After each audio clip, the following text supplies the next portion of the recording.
সচেতন সমাজ গঠন হোৱাৰে পৰাই আমি বিভিন্ন জাগাত আমাৰ কোচ ৰাজবংশী অধিষ্ঠিত অঞ্চলবিলাকত আমি সজাগতা সভা আহ্বান কৰি আছোঁ আমাৰ উদ্যোগত। আৰু সজাগতা সভা আহ্বান কৰাৰ মেইন উদ্দেশ্য হ'ল আমাৰ জনগোষ্ঠীৰ মানুহখিনিক আমি সামগ্ৰিক উন্নয়নৰ কাৰণে। আৰু চাওক, ইতিমধ্যে আমাৰ যিহেতু কেন্দ্ৰীয় চৰকাৰৰ পৰা যিহেতু এটা নটিচ প্ৰেৰণ কৰিছে, আমাৰ 2027 আমাৰ জাতি জনগণনা হ'ব। আৰু এই ক্ষেত্ৰত আমাৰ মানুহখিনি একেবাৰে কনচিয়াছ নহয়। আৰু যোৱাবাৰ যিটো আমাৰ লোকপিয়ল হৈ গ'ল, এই ক্ষেত্ৰত আমাৰ বহুখিনি মানুহে কোচ ৰাজবংশীৰ যিটো নিজা পৰিচয় স্বগৌৰৱে দিয়া নাই। আমি এইবাৰ প্ৰত্যেকজন ব্যক্তিকে অনুৰোধ কৰিছোঁ, আমাৰ জনগোষ্ঠীৰ মানুহখিনিক অনুৰোধ কৰিছোঁ যাতে আমি আমাৰ স্বগৌৰৱেৰে আমাৰ পৰিচয়খিনি আমি দিব পাৰোঁ। আমি কোচ ৰাজবংশী কমিউনিটিৰ মানুহ হয় আৰু আমাৰ ভাষা কোচ ৰাজবংশী ভাষা আমি দিয়াৰ কাৰণে অনুৰোধ কৰিছোঁ। আৰু চাওক, যিহেতু আগন্তুক BTC ইলেকশ্যন আমাৰ একেবাৰে কাষত আহি আছে, ছেপ্টেম্বৰ মাহত অনুষ্ঠিত হ'ব। আৰু এই ক্ষেত্ৰত আমাৰ মানুহখিনিক ৰাজনৈতিকভাৱে আমি সচেতন কৰাৰ কাৰণে এটা প্ৰক্ৰিয়া আমি আৰম্ভ কৰিছোঁ।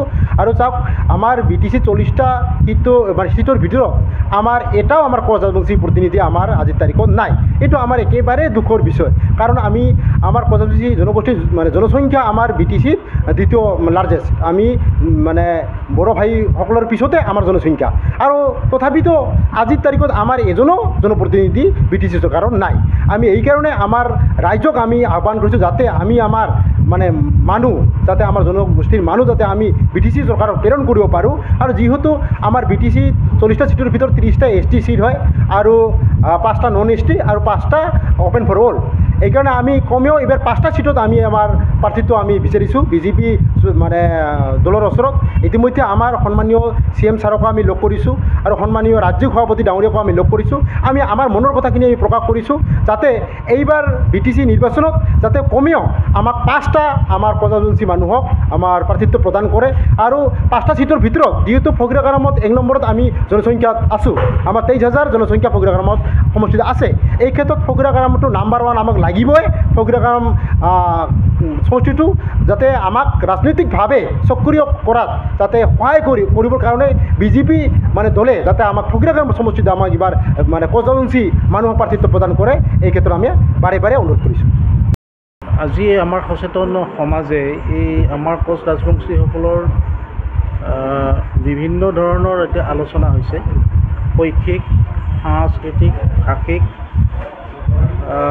ৰাজনৈতিক, অৰ্থনৈতিক গোটেই দিশখিনি আলোচনা বিবেচনা কৰা হৈছে। ভৱিষ্যত প্ৰজন্মৰ কাৰণে কোচ ৰাজবংশীৰ যি আমাৰ স্বাভিমান, এই ক্ষেত্ৰত আমি কেনেকৈ আগবাঢ়িম, কোচ ৰাজবংশীসকল যি কৰ্মমুখীৰ পৰা বহু দূৰলৈকে আঁতৰত, তাৰ কাৰণে বিশেষভাৱে আলোচনা কৰা হ'ল। এই অঞ্চলৰ বিভিন্ন দিশত আমাৰ কোচ ৰাজবংশীসকল সংস্কৃতিৰ ওপৰতো আলোচনা কৰা হ'ল। অনাগত দিনত যি আমাৰ ভাৰত চৰকাৰে 27ত যি দায়িত্ব লৈছিল যে জনগণনা, জাতি গণনা, এই ক্ষেত্ৰতো আমি বহলভাৱে আলোচনা কৰা হ'ল। আমি এই জাতি জনগণনাৰ ক্ষেত্ৰত অনাগত দিনত যিবিলাক আমাৰ কিছু ভুল ভ্ৰান্তি হৈ গ'ল, সেইবিলাক যেনে পুনৰবাৰ নহয়, সেইবিলাকো আলোচনা কৰা হ'ল। ভৱিষ্যত কোচ ৰাজবংশীসকলৰ যিখিনি আমাক ৰাজনৈতিক অধিকাৰ, য'ত আমাৰ জনসংখ্যাৰ য'ত বেছি, যে এই ক্ষেত্ৰত BTRত আমি যি দাবী জনাইছোঁ, সচেতন সমাজে আমাক 5টা সমষ্টিত আমাক প্ৰাৰ্থী প্ৰদান কৰিব লাগে, এই ক্ষেত্ৰতো আমি আজি ইয়াত আলোচনা কৰা হ'ল। আৰু বিশেষকৈ এই অঞ্চলৰ ৰাইজে আৰু সচেতন সমাজে যিহেতু ফকীৰাগাৰাম আটাইতকৈ বেছি আমাৰ কোচ ৰাজবংশীসকলৰ জনসংখ্যা, সেইকাৰণে ফকীৰাগাৰামৰ আমাক কোচ ৰাজবংশীক এটা প্ৰাৰ্থী নিশ্চিত কৰিব লাগে। এইটো বিশেষকৈ BJP চৰকাৰে আমাক এই সমষ্টিটো এৰি দিব লাগে, তাৰ কাৰণে ইয়াত আলোচনা হ'ল। আৰু বিভিন্ন দিশত আমাৰ আজি আলোচনা বিলোচনাবিলাক হ'ল। ইয়াৰ গাঁৱৰ ৰাইজে, এই অঞ্চলৰ ৰাইজে প্ৰায়ভাগ ইয়াত মানুহ আহিছিল, সচেতন ব্যক্তিসকল আহিছিল। আৰু অনাগত দিনত যিবিলাক ইয়াত আলোচনা হ'ল খুব সুন্দৰ হৈছে বুলি কৈছিল। এইটো আমাৰ কাৰণে এটা শুভ লক্ষণ। আৰু অনাগত দিনত আমি এনেকৈ আগবঢ়াৰ কাৰণে আপোনালোকৰ যিখিনি সহায় সহযোগ লাগে, সেইখিনি এই অঞ্চলৰ ৰাইজে সম্পূৰ্ণভাৱে ব্যক্ত কৰিল। আৰু যাৰ কাৰণে আমি অতি আনন্দিত হৈছোঁ। আৰু এই সভাখন আজি খুব ভাল হৈছে। আৰু এই সভাৰ জৰিয়তে আমি এটা মেছেজ দিব বিচাৰিছোঁ, কোচ ৰাজবংশীসকল ইয়াত কোনো দল কথা নহয়, কোনো ইয়াত সংগঠনৰ কথা নহয়, এই সকলোৱে আমি এক। আৰু আমি সকলোৱে একেলগে চিন্তা কৰিম। প্ৰথম কথাটো হ'ল আমি কোচ ৰাজবংশী, তাৰপিছত আমাৰ ৰাজনৈতিক মানে দলৰ কথা আমি চিন্তা কৰিম। এই কথা আজি ব্যক্ত কৰিছে, এইটো আমাৰ কাৰণে এটা শুভ লক্ষণ। নহয়, এইবিলাকতো আচলতে কিছুমান, কাৰণ কোচ ৰাজবংশী মানুহ যেতিয়াই লগ হয় তেতিয়াই আমাৰ ইয়াত, কাৰণ ৰাজনৈতিক দল লৈ মানুহবিলাকে আচলতে কোচ ৰাজবংশীক এটা মানে পুতলাৰ খেল নিচিনা ভাবি ইয়াত বিভিন্ন ধৰণৰ তেওঁলোকে তাৎসল্য কৰে।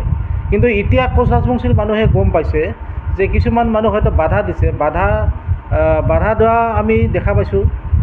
ইয়াৰ নহয়, আজিৰ মিটিঙো নহয়, আগৰ মিটিঙতো আমি বাধা দিয়া আমি দেখা পাইছোঁ।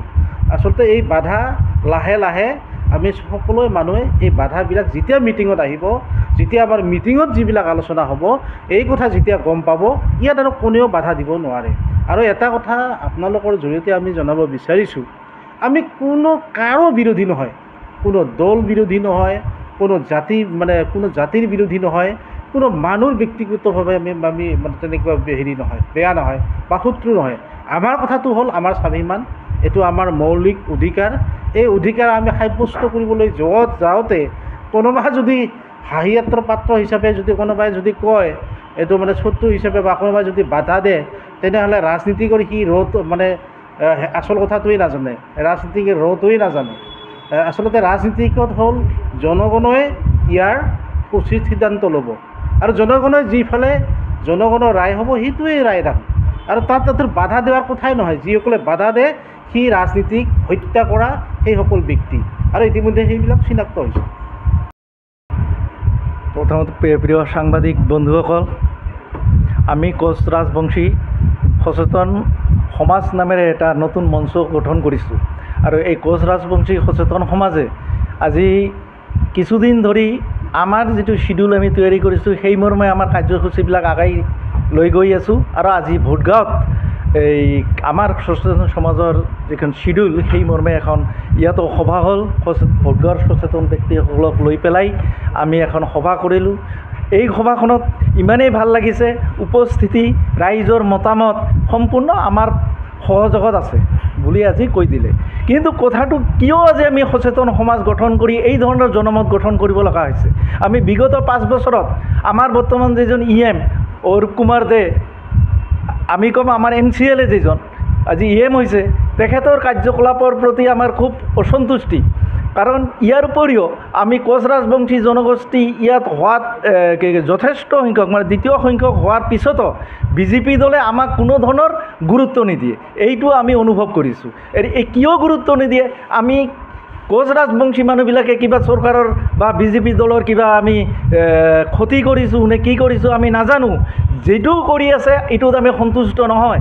কাৰণ বিশেষকৈ 5টা বছৰ অৰূপ দে আমাৰ প্ৰতিনিধিত্ব কৰাৰ পিছত তেওঁ যিখিনি আমাৰ ক্ষতি কৰিল, এই ক্ষতিটো হয়তো আমাক আৰু এই পূৰণ কৰিবলৈ যাওঁতে আৰু 25 বছৰ লাগিব। কাৰণ তেওঁ ইলেকশ্যনৰ আগত বহুত প্ৰতিশ্ৰুতি দিছিল, কিন্তু এটা প্ৰতিশ্ৰুতিও আমি খবৰ কৰি দেখিছোঁ, এটা প্ৰতিশ্ৰুতিও তেওঁ পালন কৰা নাই। গতিকে আমি এইবাৰ BJP দলৰ বিৰুদ্ধে নহয়, আমি ফকীৰাগাৰামবাসী কোচ ৰাজবংশী যিখিনি মানুহ আছোঁ আৰু অৰূপক বেয়া পাওঁ যিখিনি অন্যান্য জনজাতিৰ মানুহ আছে, তেওঁলোকো আমাৰ লগত সহযোগ কৰাৰ কাৰণে প্ৰস্তুত হৈ আছে।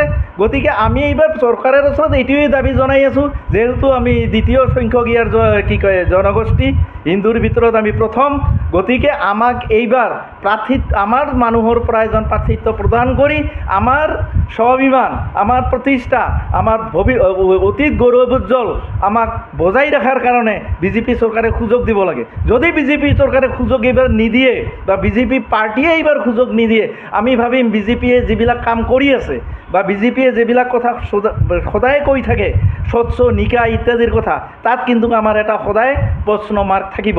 আৰু এইটোও আমি ক'বলৈ লাষ্ট টাইমত খোলাখুলিকৈ বাধ্য হ'ম। এইখিনিয়ে ক'বলৈ।